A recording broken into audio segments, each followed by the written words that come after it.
কলকাতার প্রেস ক্লাবে বিশ্ব মানবরত্ন 2026 সম্মানে সম্মানিত করা হলো। অনুষ্ঠানের আয়োজনে মুক্ত ভাবনা সংস্থা ও vision of Bengal.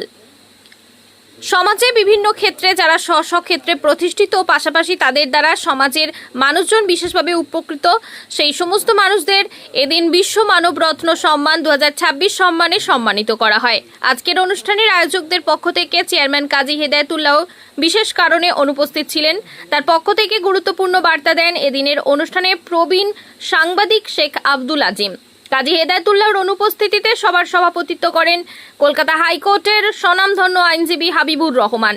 Kolkata press ক্লাবে আয়োজিত আজকের এই অনুষ্ঠান থেকে সংবর্ধিত হয়ে আপ্লুত এবং অভিভূত প্রাপকরা।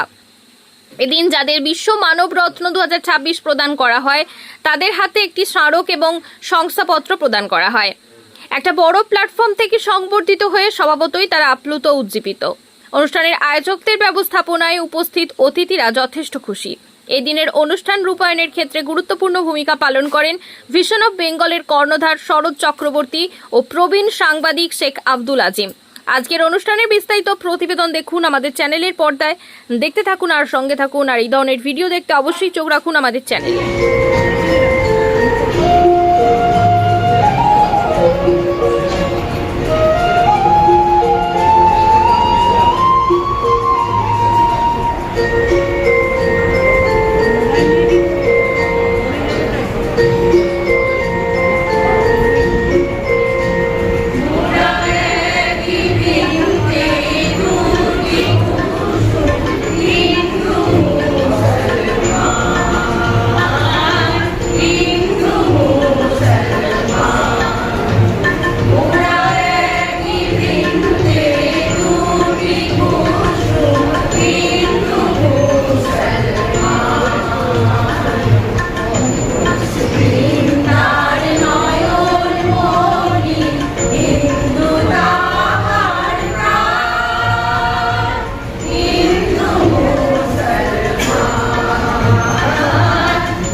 আর সবুজ মাঠে ধানের সোনালী রঙের আগমন মানেই তো আমি হেমন্ত। কার্তিকের এই ধানের খেতে ভিজে হাওয়া সবুজ মেঘের পর বরস লেগে দিশে দিশে হি করে ধানের শিশি শীতের কাপন ধারে এলো রে শীতের বেলা বরস পড়ে এবার ফসল কাটো নব ঘরে আমি শীত পাখি বলে আমি চলিলাম বলে আমি ফুটিব না বলে আমি ফুটিব না বলে বলিয়া গেল বনে বনে আমি ফুটিব না আশা বলে বসন্ত আসিবে বলে আমিও আসিব পাখি বলে আমিও বাড়িব বলে আমিও হাসিব আমি বসন্ত বসন্তের গভীর হৃদয় নতুন উঠেছে আঁকি মেলে যাহা দেখে তাই দেখে হাসে যাহা পায় তাই নিয়ে খেলে যাহা পায় তাই নিয়ে খেলে আয় তবে সহচরী হাতে হাতে ধরি ধরি নাচিবি গাইবি গান। বৃষ্টি পরে কাপড় কিন্তু কৌতুক করে যখন আছড়ে পড়ত নববর্ষার জলধারা, যখন আমার কামনা ছুটে চাইতো তোমাকে, আমার অনুৎসুক দেহকে তখন আকর্ষণ করত অন্য কেউ, যে আমার স্বামী। বসন্ত রজনীর কিংসুপ্ত মুক্ত উল্লাস মুহূর্তে তোমার ব্যাকুল বাহু টেনে নিত আমাকে অন্য কোনো যুবতীকে।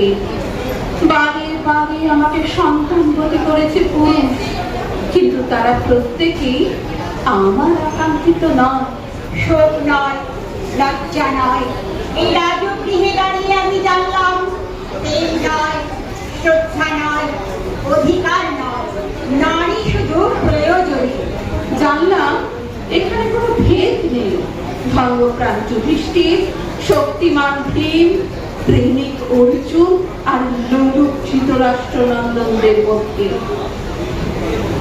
প্রতিকার চাইছি না, যা শুধু বিলাসের, সেই বস্ত্র ছিনিয়ে নেয় যদি কোনো দুঃশাসন নেই। আমি কাঁদছি না, চারপাশে ভাসানের ডিঙায় পশুদের উদ্যান নাচের ভঙ্গি আমি দেখছি না, চারপাশে তীর্থের অক্ষম বিলাপ আমি শুনছি না। ধনুপার মেয়ে, আমি ফিরিয়ে আনছি আমার জন্মের স্মৃতি, যজ্ঞের আগর।